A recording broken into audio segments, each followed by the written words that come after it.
Hi there, welcome back to one of the only shows on the internet hosted by me. It's called However Long. It's like the short show, if you've seen the short show, a minute long, but the long version. It's a big day, it's a good day, it's an important day. Today we're going over the top 2023 media that I took in. There's a lot of stuff I didn't take in, and I am working on that. It's just, there's a lot of stuff, alright? Golden Globes just happened and made me go, I should talk about the things that I liked. The award people can tell you what they liked, but what did I like? What do I give my awards to? Mine are the important ones. We're going to start off with the shortest list, and that is video games. Everyone likes video games. That's not true. Not everyone likes video games, but I do. Not a lot of them, just a couple of them. I'm not a bang bang shoot 'em up person anymore. I used to be. I used to play the CODs and the zombie games, but those were my preteen years. Now, as a person in their mid-20s, I play grown-up games, like Mario Wonder. I really liked Mario Wonder. I had a lot of fun playing it. I'm still playing it. I have almost fully completed it, like 100% of it. I did the main story pretty quick. It's not particularly difficult, but it is a gosh dang ton, a lot of fun. I really loved all of the music in it. As always, they killed it with that, because that's Nintendo for you. You know they're gonna have a good soundtrack. And you know, I hadn't played a 2D Mario game in a while. You know, they hadn't put out a new one in quite a bit, so I got to return to my roots of sitting on the couch and plucking away at gumbo. Just good fun. It was just good fun. It reminded me of the days sitting in my childhood home in the guest room where we had our NES hooked up, and I would just play so much Mario Brothers 3 with my brother, and it was great. It was a great time. And anything that can bring back that memory, great. Love it. Now, I didn't play a lot of games last year, but you know what came out and I ate up? WarioWare Move It. I loved the WarioWare games when I had them when I was younger. It was just a great, silly little time. I love that level in Super Smash Brothers. I just think they're silly and fun, and this one is the silliest and the most fun of all of them. My partner and I stand right over there and flail our limbs around and scream because we don't always know what to do. And what's more fun than not knowing what to do? Again, with Nintendo games, it had a great soundtrack, and there was one level in particular that kind of took you through the entire history of Nintendo itself, which was just like a really nice homage to a company that I think we all kind of grew up playing the games of. And if you didn't, sorry you missed out on a fun childhood. And now we'll hop over to maybe what I took in the most of this year. No, probably not, but a lot of. We'll go to podcasts. If you're like me, you love to listen to people talk at you. It's a nice distraction from the loudness of the world to just be in your own little tiny space with your headphones on, listening to two people talk silly. I'm not necessarily a true crime junkie, so I'm not listening to like the murder pods, and I think I'm okay with that, or else I wouldn't be able to sleep at night. But there is a new one that just started last year, late into the year, from our friends over at Watcher Entertainment, the guys behind Ghost Files, and a bunch of other great shows on YouTube.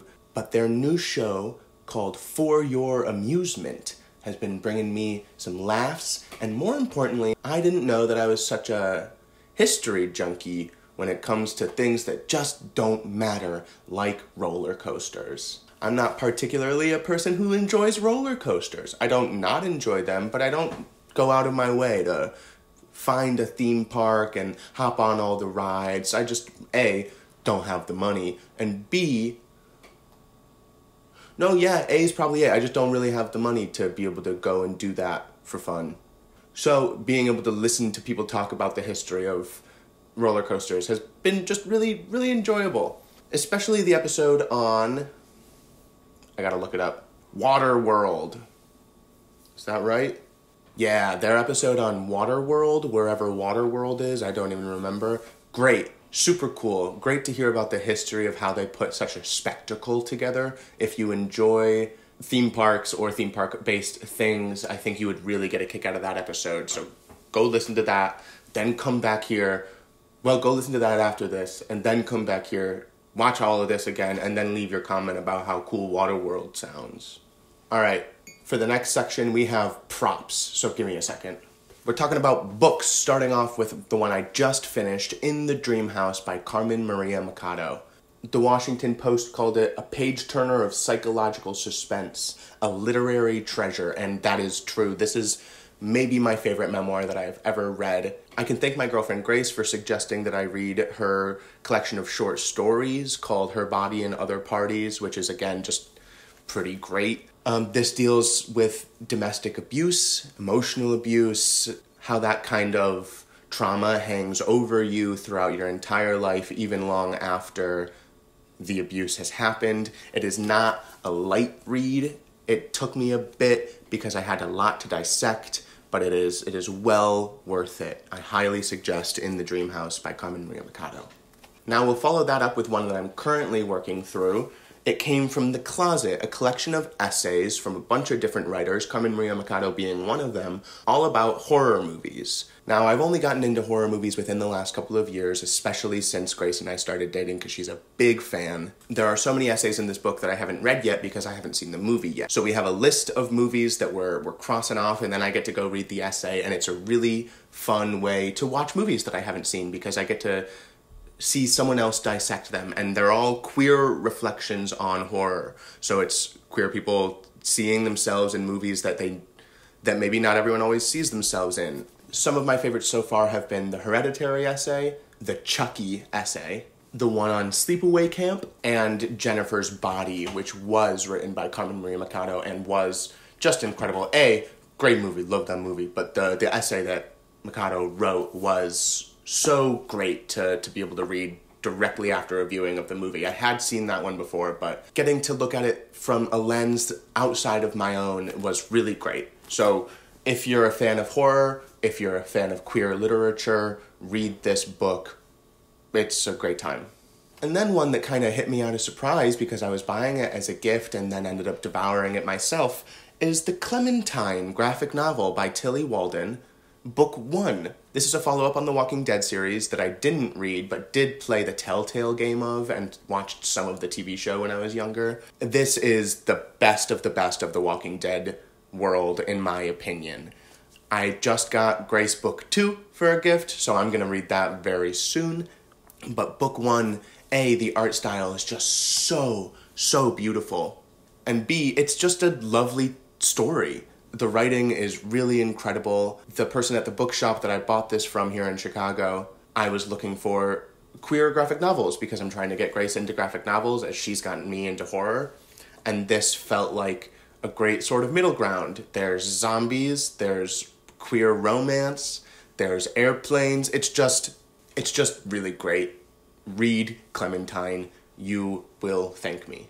And now the big one, I think this is my #1 read. It was a Christmas present and I devoured it in 2 days because it was just so lovely. 8 Billion Genies. This is written by Charles Sewell and Ryan Brown, and this is maybe my favorite graphic novel that I've ever read. Hard to say for sure because I have read a whole lot of them. I grew up collecting comic books, mostly the Marvel and DC stuff, and as I've gotten older, I fell out with that and got more into indie comic books and stories that weren't necessarily superhero stories, a la Clementine. But this is just so cool, so wonderfully written. The characters all interact in such a wildly beautiful way. There's a great plot twist that I won't spoil for you, but made me reread the entire thing from the beginning. There was a plot twist, I was shocked, I finished reading, I closed the book, and then immediately opened it again because I had to see it in this new lens post-plot twist. The character designs, the twists and turns, this little guy right here is gonna come into me. This little guy right here is going to come to me in my dreams for a long time to come. I can't stress enough how much you should read 8 Billion Genies. It was a masterpiece and a great time, a lot of fun. Okay, that's books. Let's move on to television shows. I'm a big TV person. I always have been. I was way more into TV than I was movies for a long time. I went through a streak where I watched exclusively 80s sitcoms, and then I went back and did 70s sitcoms, and then 60s sitcoms. I was a big fan of sitcoms. But last year was a hit for TV. Obviously, like everyone else, I watched The Bear. Season 1 was incredible. I was just about to move here to the city of Chicago, and it was kind of getting me so excited to be in a place where so much great food is. And then I moved here, season 2 came out, and oh boy, oh man, Jeremy Allen White is not overrated. I don't care what anyone says. He is so damn good in this show. Of course, the rest of the cast is just as wonderful too, but the guest stars is where they got me this season. If you've watched season 2 of The Bear, you are aware of the 7 Fishes episode, and man, what do you mean you got Jamie Lee Curtis and John Mulaney, Bob Odenkirk, Gillian Jacobs, Sarah Paulson? I mean, it was just so wicked. Sorry, I'm looking at the cast on IMDb. John Barenthal, dude. Oh, great show, great season, cannot wait for season 3. I will continue to sing this show's praises until it no longer deserves it, and I hope that never happens. And then we have the series finale for Succession. Listen, I know if you didn't watch Succession, you're sick of everyone talking about it, but you're in the wrong. You should be watching Succession, or you should have watched Succession. It was a masterclass in acting, a masterclass in writing, a masterclass in filmmaking, television making. It was just so brilliantly paced, brilliantly performed, brilliantly written. It was a masterpiece. That's really all I can say about Succession, and this season was great, and it's such a bummer that it's done. Kieran Culkin deserves everything that is coming to him award-wise, because he's so good. Sarah Snook was so good. Jeremy Strong, scary. Yeah, Tom McFadden, it's just great. You should watch Succession if you didn't watch Succession. And if you did watch Succession, watch it again. The Last of Us. The first season of The Last of Us, Pedro Pascal, Bella Ramsey. It's maybe the only zombie show that I can vouch for anymore. Again, I didn't love The Walking Dead show the way everyone else did. There were some parts of it that I really liked, but I fell off around season 3 or 4. And having a show like this that explores a very different side of what would happen in a zombie apocalypse, it was just great. And it was another sort of masterpiece in filmmaking. HBO knows how to do it, let's be honest. We'll see how it does with award season, going up against the final season of Succession, but if it won a bunch of shit, I wouldn't be upset. Of course, no TV list would be complete without the standout oddball comedy of the year that I don't think anyone was expecting to do as well as it did or be as funny as it was. Jury Duty. Here's the IMDb for Jury Duty. It follows the workings of an American jury trial through the eyes of Ronald Gladden, a juror who is unaware the entire case is fake. Everyone around him is just actors. He is the only person unaware that this is all a prank put on him. There's nothing like it. I don't think there can ever be anything quite like it again. It is a standout comedy from 2023. And we can't talk about Jury Duty without talking about the fact that James Marsden is a star. Is and will always be a star unless he gets canceled. Then I never said that. But I don't think he'll get canceled. He's in Sonic. And finally, I want to talk about one of my other favorites from the last few years, Reservation Dogs. Man, they just got a hit. They got a hit with Reservation Dogs. It's a perfect cast. It's got great writing. It's got wonderful representation. And it's just good. I was going to say fun, but it's not always fun. It is pretty heartbreaking at points, but it's just a good TV show with great actors. And I just really like it. And if you didn't watch Reservation Dogs, start from the beginning, watch Reservation Dogs. You will thank me. You're welcome. All right, on to our final category of 2023's Best of Media. We're going movies. I know we can't talk about movies without talking about the summer blockbuster that was Barbenheimer, and yes, I did get dressed up for Barbie and do both in the same day. and I would do it again. Both great movies, great performances all around. I was so pleasantly surprised by Barbie. Growing up as a boy with 3 older brothers who were all in sports and a dad who played college basketball, I mean, it's not like I had Barbies around, so I didn't necessarily have the same history going in. But man, what a good movie. Obviously, we know Ryan Gosling was great as Ken, but Margot Robbie, man, she's great. No one is surprised, but she's great. And then Oppenheimer with Cillian Murphy and Florence Pugh and, I almost said Elizabeth Banks, Emily Blunt, Robert Downey Jr., Matt Damon. It was just A, stacked cast, B, a 3-hour movie about a physicist that I didn't know I wanted to know the history of. I think if it wasn't Cillian Murphy, I would have been less interested, but I love Cillian Murphy. I won't be surprised if we get an RDJ or Cillian Murphy Oscar. I know that'll be a hard fight this year, but I won't be surprised. Next up, I want to talk about the recently released Iron Claw. Zac Efron Oscar win. Jeremy Allen White as a buff little boy. Great. I got the A24 zine of the Iron Claw, and man,